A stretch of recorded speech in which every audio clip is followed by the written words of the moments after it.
నవరాత్రుల్లో అమ్మవారికి ఇష్టమైన వన్ ఆఫ్ ది ప్రసాదం అల్లం గారెలు అండి. అల్లం గారెలు చేసుకోవడానికి ముందు ఒక కప్పు మినపప్పును తీసుకుందాం. దీన్ని బాగా వాష్ చేసుకొని ఒక 2 అవర్స్ పాటు నానబెట్టుకుందాం. పప్పుని ఒక 3 అవర్స్ నానబెట్టుకున్నాను బాగా.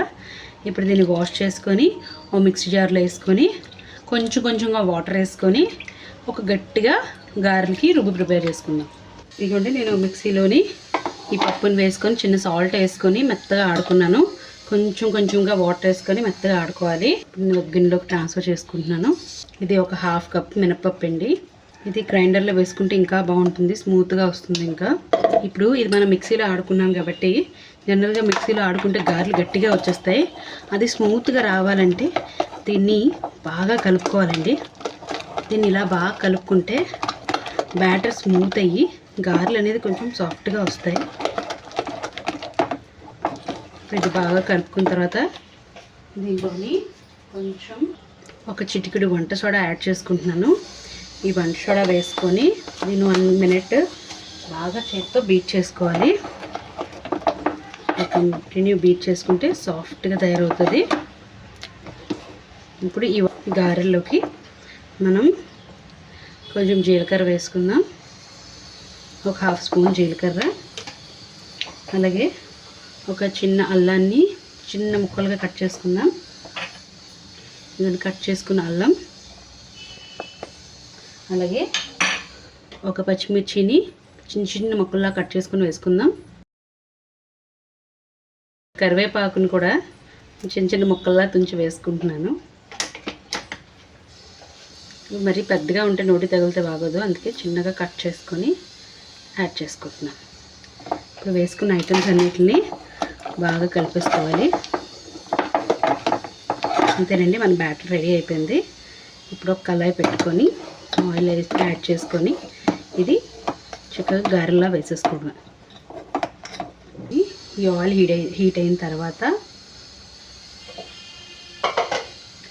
మనం రెడీ చేసుకున్న బ్యాటర్ కొంచెం చేతిని వాటర్లో డిప్ చేసుకుంటే బాగుంటుంది. వాటర్లో చేయి కొంచెం ముంచుకుంటే గారెలు వేసుకోవడానికి బాగుంటుంది మనకి. ఇప్పుడు ఆయిల్ బాగా వేడెక్కింది కదా.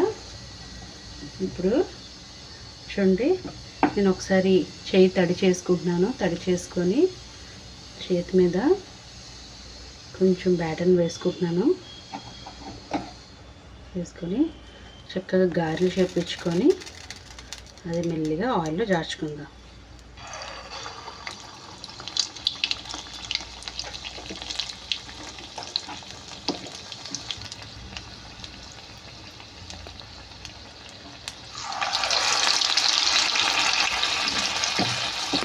మీకు ఒకవేళ కానీ డైరెక్ట్గా వేయడం అలవాటైతే డైరెక్ట్గా వేసుకోవచ్చు, లేదంటే ఒక పాలిథిన్ కానీ పాల కవర్ కానీ పెట్టుకుంటే ఇంకా ఈజీగా మీ చెయ్యి వదిలేస్తుంది. ఇది వేయడానికి సులువుగా ఉంటుంది.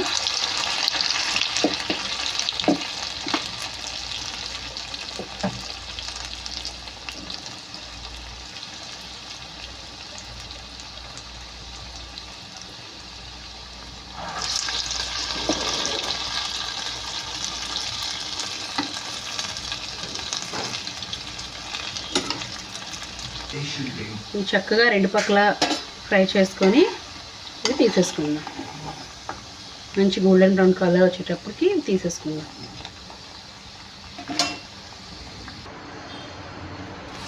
ఇదిగోండి, ఇది 2 పక్కల బాగా ఫ్రై చేసుకొని గోల్డెన్ బ్రౌన్ కలర్ రాగానే దీన్ని ఆయిల్లో తీసేసుకుందాం. చూస్తున్నారు కదా, చక్కగా నూనె అంతా వడకట్టుకొని తీసేసుకుందాం.